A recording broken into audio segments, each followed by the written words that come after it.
Good afternoon. Mark Carlisle here with the Christ Church Video Ministry team with another weekly devotional. The topic for today is finding the statues. And it began as a sermon from our pastor Tim Wall a few Sundays ago. He quoted Michelangelo when he was asked how he created the statue of David. His response was, "I didn't. He was already in there. I just chipped away everything that wasn't David." Well, that caused me to wonder how Michelangelo could see what was inside a block of marble.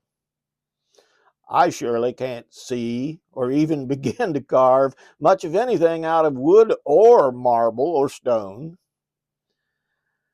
I'm not an artist. I do fairly well with stick figures, but that's about it. But later in his sermon, Pastor Tim gave me additional information that I could understand. He mentioned sandpaper. Yep, that's right. Just ordinary sandpaper. Now, my father and grandfather and father-in-law taught me years ago about sandpaper and emery paper. And there's a definite difference, but let's examine that a little later. First, let's examine sandpaper. Obviously, as we examine the word, for the most part, it's just paper with sand glued to the paper. It comes in different textures called grit. The most common coarse sandpaper would be something like 60 grit. Ultrafine sandpaper would be something around 40 grit. And of course, as the name implies, sand might be the abrasive material, but it could also be made from other materials such as silicon carbide or aluminum oxide. So I thought I would look up sandpaper in the Bible. You're probably saying, "What? That's ridiculous." But you would be wrong. Philippians chapter 1 verse 6 says, quote, "For I am sure of this, that he who started a good work in you will carry it on until the day of Jesus Christ." End quote. So my interpretation of that is that sometimes God has to use some heavenly sandpaper to smooth out some of our rough edges. So that brings up the question, are you willing? Willing to have God put pressure on you with heavenly sandpaper to remove something that hinders your beauty, or might even reveal your beauty if a little pressure is put on. As a hobby carpenter, I can take a piece of rough wood and make it smooth. Sometimes as smooth as glass once the finish is added at the end.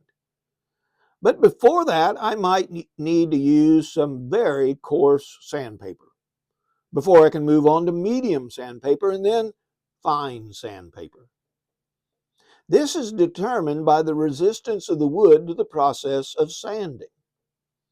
Some wood is very soft and requires very little work to make it smooth, while other hardwoods take hours after hours after hours of sanding with coarse paper before you can move on to the fine grit. Now back to the emery paper. It is an abrasive glue attached to cloth and used to make fine edges on knives or take a nick out of something metal. And because it is glued to cloth, it is stronger than sandpaper. Both deal with abrasive materials applied to an object to make it smoother. Well, then I thought, aren't we a little like that in our resistance to be in unity with others? Pastor Tim said that if we're on the same team, wouldn't we want all members of the team to succeed? Or do we still desire the limelight? Jesus spoke of this with his disciples when James and John wanted to sit on his right and left side when he ruled in his kingdom. They were elevating themselves above the team, desiring recognition above the other disciples. Now, Pastor Tim gave us a monthly scripture verse not too long ago, which was Galatians 1:10, which said, quote, "Am I now trying to win the approval of human beings or of God? Or am I trying to please people? If I was still trying to please people, I would not be a servant of God." Galatians 1:10, end quote. So that brings a lot out in regards to the church, in regards to our workplace, in regards to our families. Do we want to be in unity? Or do we just want to please other people? Do we want to make a name for ourselves? Or do we want to please God? A furniture maker knows the process of sanding is extremely important to ensure a smooth finish. When Kathy and I built our home, we made a wall of different types of wood harvested on the farm by my father and I. Walnut, cherry, red oak, sassafras, and white oak.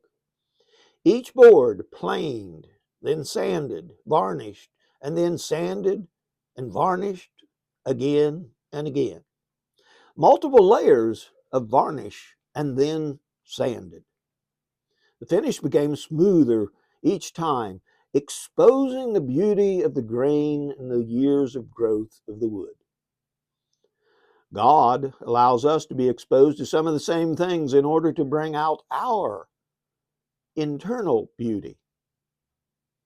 Beauty He put inside us when you were conceived. Are you willing to go through some difficult sanding to see the final perfect statue once God is finished and reveals what He sees in you? Let us take to heart Galatians 1:10 this month and remember that we are to please God, not people. See you next time. God bless.